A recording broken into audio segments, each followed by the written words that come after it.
Obviously, this is affecting the airlines in a big way. Rough start to the new year for that industry as the Omicron outbreak does result in thousands of flight cancellations during the season. Our Phil LeBeau joins us with some updated numbers this morning. Hey, Phil.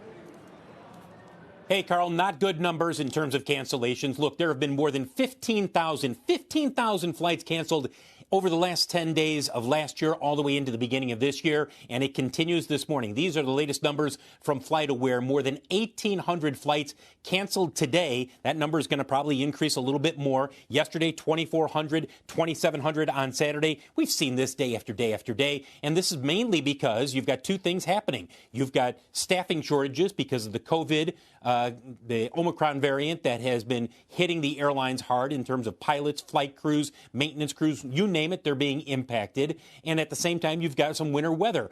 Put those together, and this is why you have the airline stocks under pressure, but not as much pressure as I think people might be expecting given all the cancellations that we've seen. In fact, look, they're indicating higher this morning, guys. Why? Increasingly, when you talk with analysts, when you talk with people who are looking at the airlines, they're all saying the same thing.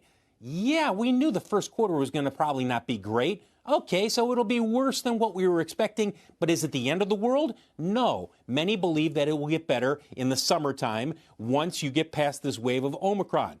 You do have the airlines that have had some impact. You got United Airlines tripling the pay for its pilots to pick up an extra flight in January. That's one way that they're dealing with the shortages in terms of staffing. Then you've got JetBlue. It has cut back its flights by, 1,200 all the way through January 13th. Robin Hayes putting out a note to the staff over the weekend saying that the next few weeks will be tough, and that's because of Omicron and what's happening with staffing shortages at the airlines. But again, we're seeing a number of the airlines indicate slightly higher, and it makes you wonder, guys, if perhaps we're seeing a bottom here for the airline stocks, at least near term, that people are saying, we knew that January and February were not going to be great. Okay, it's going to be worse than we were expecting.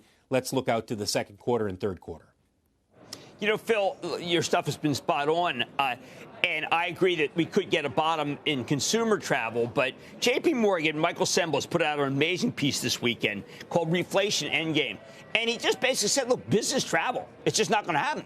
And business travel is 12%, but it's just a gigantic amount of their profits. So, Phil, like, what happens? Look, if Goldman, they can't go to work at their office, they're not flying. And I can't believe that they're not a microcosm. True. What's going to happen to business travel?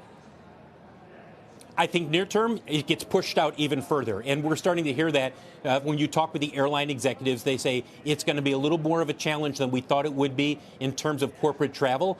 But, Jim, I believe, and you saw this in the fall, when you start to see offices open up, when you start to see more people going into the office, you start to see an increase in corporate travel. And I think that's likely what we're going to see in the first half of this year. Does that mean that you're going to see corporate travel come back all the way to where it was pre-pandemic? That's not what I'm saying. What I am saying is the indication, and it's a small sample size, but the indication is if you go back over the last quarter, when the offices reopen, you start to see an increase in corporate travel. Yeah, CES was a good example, Phil, of a conference that they tried to hold, and then a lot of the attendees said, not yet. We'll talk to you soon. Our Phil LeBeau.